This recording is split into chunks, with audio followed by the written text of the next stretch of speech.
Chapter 32. 2 days later, a new kid was assigned to Group D. His name was Brian, but X-Ray called him Twitch because he was always fidgeting.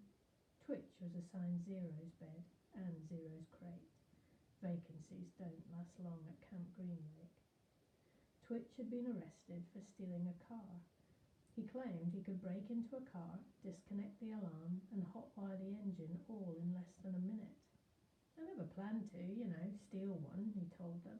But sometimes, I'll be walking past a real nice car, parked in a deserted area, and, I'll just start twitching.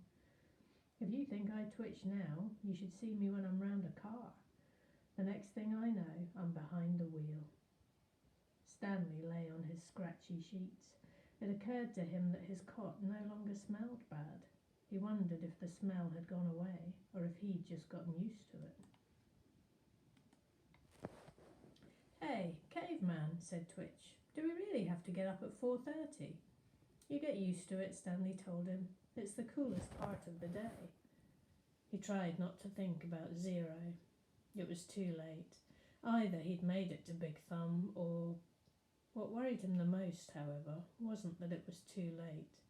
What worried him the most, what really ate at his insides, was the fear that it wasn't too late.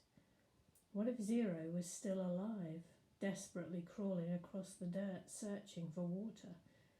He tried to force the image out of his mind. The next morning, out on the lake, Stanley listened as Mr. Sir told Twitch the requirements for his hole, as wide and as deep as your shovel. Twitch fidgeted.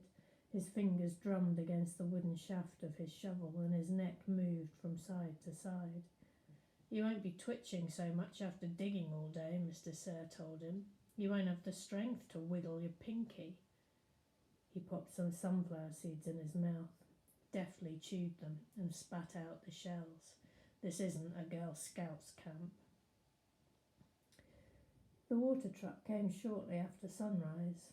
Stanley got in line behind Magnet, ahead of Twitch. What if it's not too late? He watched Mr. Sir fill X-Ray's canteen. The image of Zero crawling across the hot, dry dirt remained in his head. But what could he do about it? Even if Zero was somehow alive after more than 4 days, how would Stanley ever find him? It would take days. He'd need a car. Or a pickup truck.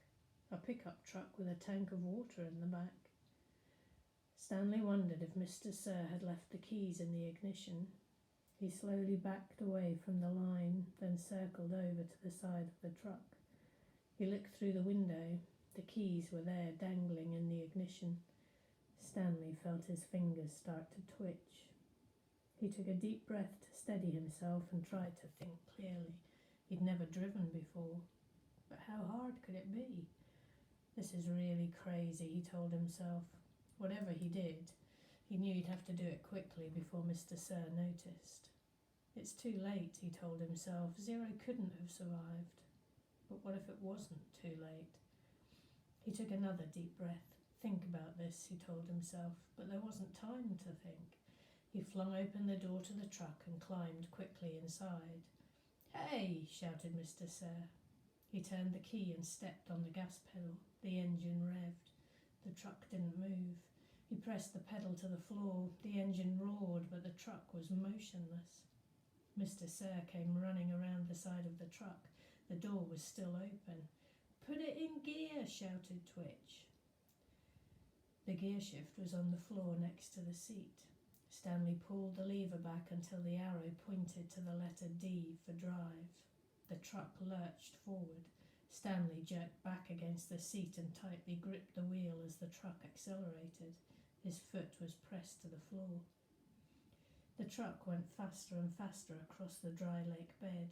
It bounced over a pile of dirt. Suddenly, Stanley was slammed forward, then instantly backward as an airbag exploded in his face.